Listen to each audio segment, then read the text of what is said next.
भारत माता की बोलो, भगवान बिरसा मुंडा की बोलो, कुलदेवी देव मोगरा या मोगी मात के। भाइयों बहनों, आज आदिवासी सम्मान कार्यक्रम में मंच पर विराजमान समग्र गुजरात 1 करोड़ અને 11 લાખ करता વધુ આદિવાસી સમાજનો વસ્તી છે એવા અંબાજીથી ઉમરગામ સુધીના આદિવાસી પટ્ટાનું સરકારમાં નેતૃત્વ કરતા ગુજરાત સરકારના કેબિનેટ મંત્રી આદિવાસી સમાજનો ગૌરવ ભાઈ શ્રી નરેશભાઈ પટેલ સાહેબ, જેમણે હાલમાં જ આપણને બધાને ખૂબ સુંદર માર્ગદર્શન આપ્યું છે અને આદિવાસી સમાજની હર હંમેશ વિકાસની ચિંતા કરી છે એવા આદિવાસી લડાયક નેતા, આપણા સૌના માર્ગદર્શક આદરણીય શ્રી મનસુખભાઈ વસાવા સાહેબ, આ વિસ્તારના લોકપ્રિય ધારાસભ્ય, નવયુવાન, હર હંમેશ નેત્રંગ, ઝઘડિયા અને વાલિયાના વિકાસની ચિંતા કરનારા ધારાસભ્ય ભાઈ શ્રી રીતેશભાઈ, અમારા બંને જિલ્લાના યશસ્વી સંગઠનના પ્રમુખશ્રીઓ, જિલ્લા પંચાયતના પ્રમુખશ્રી, પ્રભારીશ્રી, મંચ પર બિરાજમાન અન્ય મહેમાનો અને વિશાળ સંખ્યામાં અહીંયા ઉપસ્થિત રહેલા મારા આદિવાસી સમાજના વડીલો, માતા બહેનો, યુવા મિત્રો, પત્રકાર મિત્રો અને મીડિયાના મિત્રો, ભાઈઓ બહેનો, હું તો તમારો પડોશી છું અને પડોશી તરીકે હંમેશા અમને એવા સમાચાર મળતા કે ભાઈ નેત્રંગ, ઝઘડિયા, વાલિયા, આ બધો તો આપણા માટે ચિંતાનો વિષય છે. પણ આજે જે પ્રકારે તમે અહીંયા આદિવાસી રેલી બતાવી છે એના ઉપરથી ચોક્કસ કહી શકીશ કે આ રેલી કોંગ્રેસ અને આપ પાર્ટીના નેતાઓના છાતીના પાટિયા બેસાડી દે એવી રેલી નહીં, પણ રેલો તમે કાઢ્યો. એ બદલ ભારતીય જનતા પાર્ટીના કાર્યકર્તાઓને લાખ લાખ વંદન કરું છું. ભાઈઓ બહેનો, અંબાજીથી ઉમરગામ સુધીના આદિવાસી સમાજના આશીર્વાદ લેવા માટે નરેશભાઈ પટેલ સાહેબ સાથે અમે નીકળ્યા છે અને આ જ પ્રકારે અમને ઠેર ઠેર આદિવાસી સમાજના આશીર્વાદ અને સાથ સહયોગ મળી રહ્યો છે. ત્યારે અહીંયા આપણા રાજ્યના નાયબ મુખ્યમંત્રી હર્ષભાઈ સંઘવી સાહેબ, કે જેઓ હર હંમેશા આદિવાસી સમાજની ચિંતા કરતા હોય છે. આદિવાસી સમાજના ઇતિહાસની એમણે વાત કરી કે આદિવાસી સમાજ, કે જે આદિવાસી સમાજે સંસ્કૃતિ, પ્રકૃતિ, પર્યાવરણ એનું રક્ષણ કર્યું હોય, જંગલની જમીનોનું રક્ષણ કર્યું હોય, આઝાદીના લડાઈમાં સૌથી વધારે જેણે યોગદાન આપ્યું હોય એવા આદિવાસી સમાજનો ગૌરવપૂર્ણ ઇતિહાસ આદરણીય ડેપ્યુટી મુખ્યમંત્રી શ્રી હર્ષભાઈ સંઘવી સાહેબે આપણને બધાને જણાવ્યો છે. ભાઈઓ બહેનો, આપણો ઇતિહાસ તો ગૌરવપૂર્ણ હતો, પણ આઝાદી પછીની જે સરકારો આવી એ સરકારોએ આદિવાસી સમાજને વિકાસ કરવાના બદલે રામ ભરોસે છોડી દીધા, ભગવાન ભરોસે આપણને છોડી દીધા. અને મારો આદિવાસી સમાજ એ ભૂતકાળની કોંગ્રેસની સરકારોમાં એનો ઉપયોગ માત્ર ને માત્ર વોટ બેંક તરીકે ઉપયોગ કરવામાં આવતો, પણ જ્યારથી ભારતીય જનતા પાર્ટીની સરકાર આવી, નરેન્દ્રભાઈ મોદી સેવા આદિવાસી સમાજની ચિંતા કરનારા નેતા મળ્યા, ભારતીય જનતા પાર્ટીની સરકારમાં આજે અંબાજીથી ઉમરગામ સુધી રોડ રસ્તાની વાત હોય, સિંચાઈની વાત હોય, શિક્ષણની વાત હોય કે પછી વીજળીની વાત હોય, આજે સોળે કળાએ આદિવાસી સમાજનો વિકાસ થઈ રહ્યો હોય તો માત્ર ને માત્ર ભારતીય જનતા પાર્ટીની સરકારમાં થઈ રહ્યો.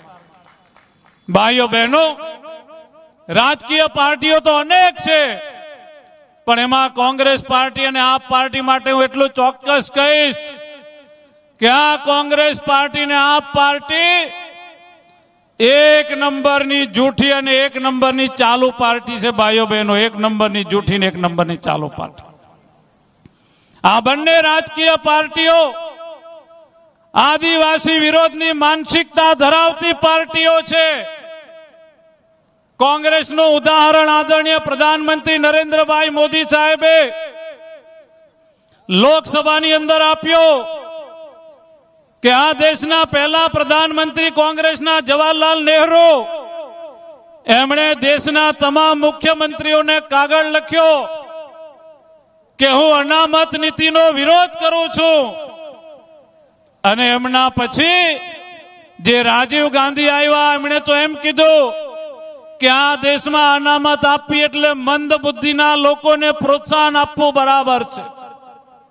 અને આ રાહુલ ગાંધી અહીંયા આપણને આદિવાસી સમાજમાં મીઠી મીઠી વાતો કરે ભાઈઓ બહેનો, પણ વિદેશમાં જાય ત્યારે એમ કે અમે ભારતમાં અનામત પ્રથા નાબૂદ કરવા માંગીએ છીએ.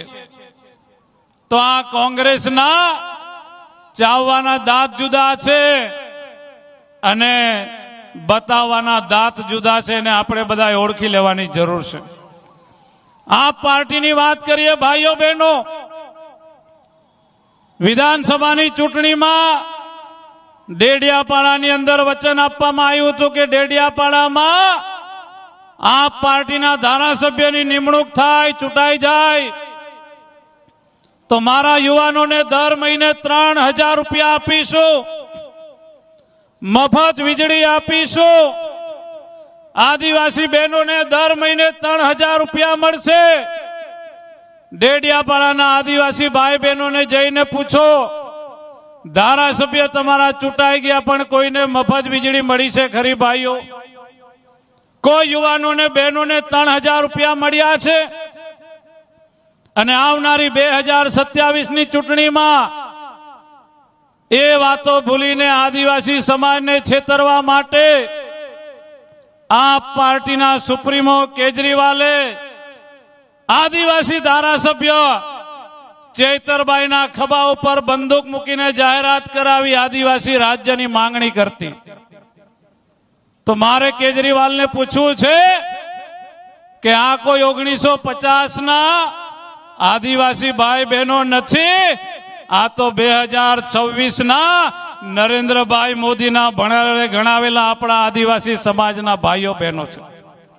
કોઈ હાથમાં કાનમાં કડીવાળા આદિવાસી ભાઈઓ નથી કે કોઈ ધારાસભ્યોના કહેવાથી આદિવાસી રાજ્ય જાહેર થઈ જતું નથી. કેજરીવાલે ગુજરાતના આદિવાસી વિસ્તારમાં આવીને પ્રેસ કોન્ફરન્સ કરીને જાહેર સભામાં જાહેરાત કરે તો એમના ચૂંટણી એજન્ડાનું આપણે સાચું માની શકીએ. આ તો આદિવાસી સમાજને છેતરવાની વાત કરી રહ્યા છે ભાઈઓ બહેનો. એ જ પ્રકારે આપ પાર્ટીના જે પ્રમુખ છે ઈસુદાન ગઢવી, એ ચારણ સમાજમાંથી આવે છે અને વર્ષોથી ચારણ, રબારી, ભરવાડ આદિવાસીના દાખલા લઈ રહ્યા છે. તો મારે આપ પાર્ટીના પ્રમુખને કહેવું છે કે તમે એક ભલામણ પત્ર અમારા મુખ્યમંત્રી અને પ્રધાનમંત્રીને અપાવો કે ચારણ, રબારી અને ભરવાડોને આદિવાસીમાંથી ઓબીસીમાં સમાવેશ કરે એવો દાખલો લાવીને આપો. મને એક કાગળ આપો. ક્યાં સુધી આદિવાસી સમાજને તમે છેતરવા માંગો છો? અને જે પાર્ટી ભાઈઓ બહેનો, જે પાર્ટીના કાર્યકર્તાઓની બહેનો સુરક્ષિત ના હોય એ પાર્ટી માટે આદિવાસી સમાજે નિર્ણય કરવો પડશે કે જે પાર્ટીના કાર્યકર્તાની બહેનો સુરક્ષિત નથી એવી પાર્ટીના લોકોને આપણા ઓટલા ઉપર ચડવા દેવા કે નહીં, આદિવાસી સમાજના એ આદિવાસી સમાજે નિર્ણય કરવો પડશે. ત્યારે ભાઈઓ બહેનો, વિશેષ વાત ન કરતા આવનારા દિવસોમાં પણ તાલુકા પંચાયત જિલ્લા પંચાયત તો જીતવાના જ છીએ. ઝઘડિયા વિધાનસભા સહિત ડેડિયાપાડાની વિધાનસભા પણ 2027માં ભારતીય જનતા પાર્ટી જીતી લેશે અને ગુજરાતની 27 સીટો એના ઉપર કમળ ખીલાવીને આપણે બધાએ નરેન્દ્ર મોદીના ચરણોમાં આપવાનું છે. આ વાત મારા આદિવાસી સમાજને આજે હું કહેવા માટે આવ્યો છું. ત્યારે ભાઈઓ બહેનો, રીતેશભાઈ, અમારી ભારતીય જનતા પાર્ટીની ટીમ નેત્રંગની અંદર આવો ભવ્યથી ભવ્ય આદિવાસી મહાસંમેલન કર્યો એ બદલ સમગ્ર ટીમોને હું લાખ વંદન કરીને મારી વાતને અહીંયા સમાપન કરું છું. જય જય ગરવી ગુજરાત, જય જય ગરવી ગુજરાત.